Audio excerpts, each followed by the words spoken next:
Kaji, okay? So, ang problema ko dito ngayon is napakagulo. Napakagulo, okay? 2 days na, 3 days, 2 days na akong dumating galing Baguio. Ayan, sobrang dami kong ginagawa. Sobrang, alam yun, syempre, alam nyo na yung pag, sabi ko nga sa iyo, yung pag-vlog or pag-YouTube, hindi basta-basta. It takes a dedication para magawa mo ng tama, magawa mo ng maayos yung ginagawa mo. So, yan. Ang dami kong hindi nagagawa ng mga personal na katulad ng maglinis, mag-ayos. Pero ang pinaka gusto ko dahil saglit lang, may pinapanood ang ingay. Sabi naman! Okay, so yan nga. Kaya nagde-decide ako, hindi pa naman ngayon kasi plano ko talagang lumipat ng bahay dahil sa padami ng padami yung gamit ko, paliit ng paliit yung lugar ko.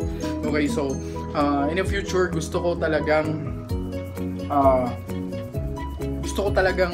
lumipat ng bahay, ng buong bahay na alam mo yun, may kusina. Kasi tingnan mo, andito, tingnan mo naman, parang everyday, siya nga pala.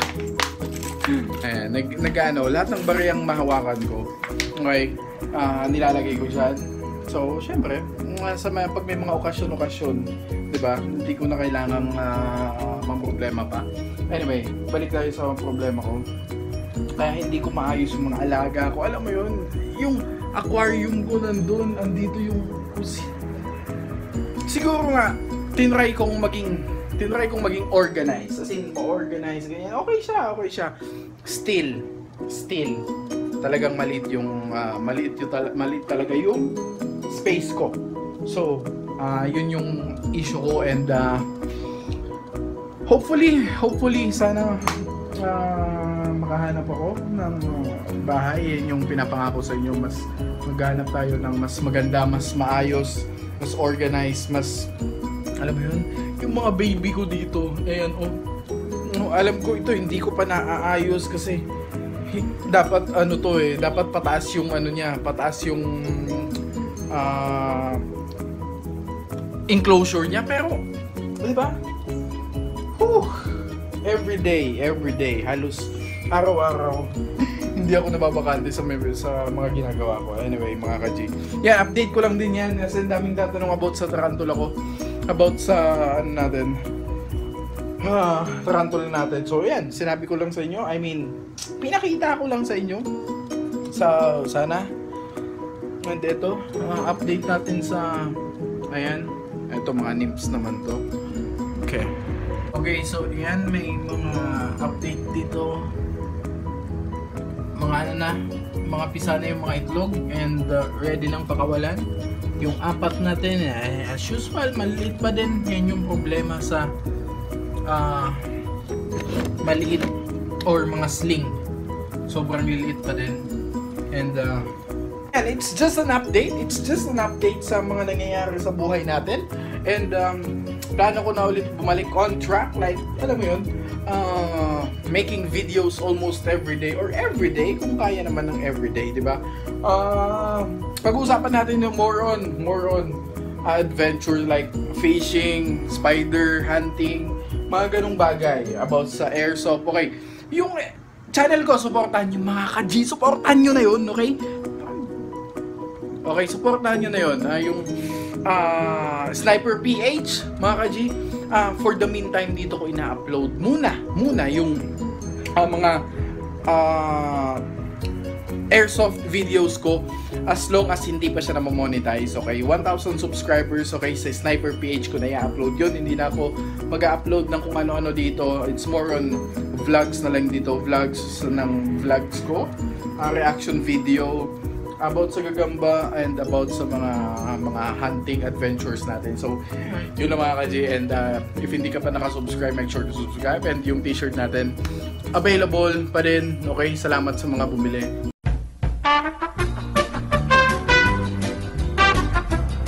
So yun mga ka-G, okay. Samahan nyo ko kasi mag-swimming tayo ngayon, okay. Late akong nagising, dapat mag-hunt nga na dapat tayo ng gagamba, kaya lang na-late nga ako nagising, kaya ito, mag-swimming na lang tayo. May malapit sa amin, Hindi ko sasabihin kung ano yung resort na yun. Siyempre, hulaan nyo na lang kung ano. Kasi hindi naman sponsored yun. Sponsored? Nangarap pa ka-sponsor yun. Pero, anyway, yun, pumunta tayo doon. And, yun. Tingnan natin kung ano magagawin. Madaming mga puno doon. Tingnan natin kung ano pwede natin magawa doon. May dala akong magnet for magnet fishing. Okay, hindi nyo pala nakita pala yun. Pero search nyo sa YouTube magnet fishing. Okay, katulad ng ginagawa ni Monster Man. So, yun yung mga idea ko. Matheson hammock dock. This is the heaviest item I'm pulling up so far. Bro. Oh my gosh, bro. Bro. Bro, don't blink. No, I'm not exaggerating. Don't exaggerate, bro. No, bro. What is this? What is this? It's a dumbbell. It's a dumbbell. And huwag nyo nang panoorin to kung hindi nyo gusto yung mga videos na ganito, yung vlog, okay?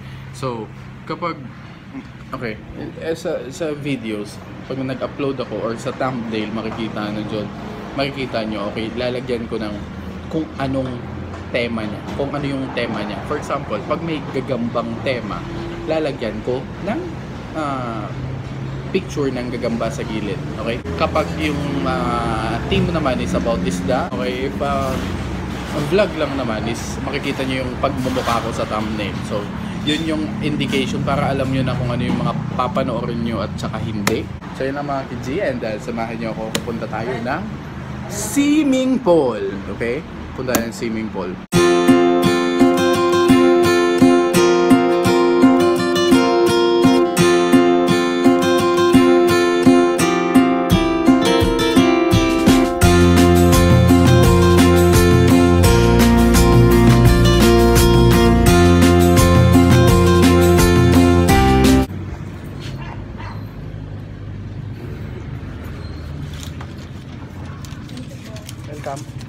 So yan, dito na tayo. And it's time na mag-chill muna tayo kasi sobrang sakit talaga ng ulo ko. Ayan.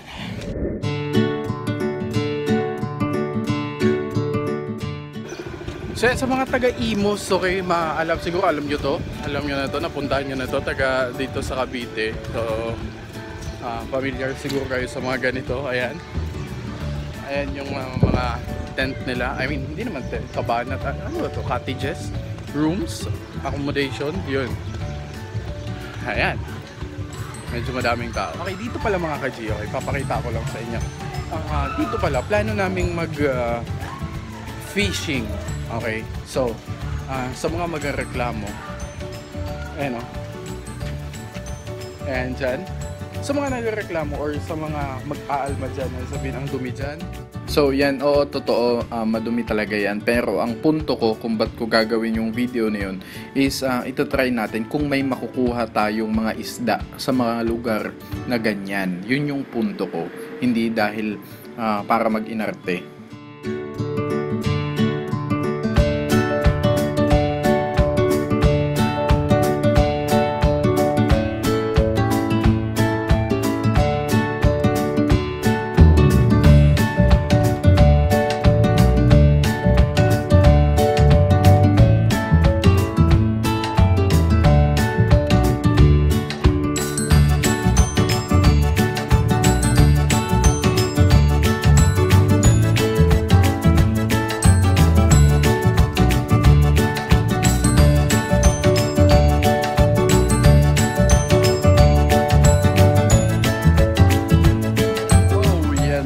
So, ito yung ginagawa ko talaga. Usually, kapag masakit yung ulo ko or, alam mo yun, na-stress ako or number one, if may hangover ako. So, may hangover ako ngayon.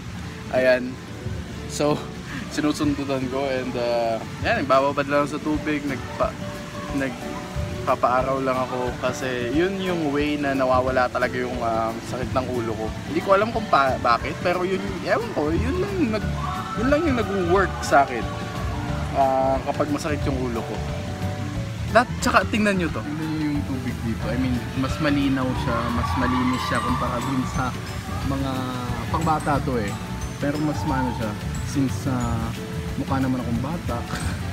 Hindi, I mean, kasi mas malinis to kumpara dun sa mga Ayun, medyo malalalim. So yan, tapos tayo mag-swimming. So inaantok na ako. Kaya uuwi na ako. And yun, okay na yung pakiramdam ko. And pag nakatulog ako, solve na solve para akong baby nitong matulog. Sobrang inaantok na talaga ako. Ayos. So yun yung pinakita ko lang sa inyo. Kung ano yung ginagawa ko pag ganun yung pakiramdam ko. Swimming, bebe.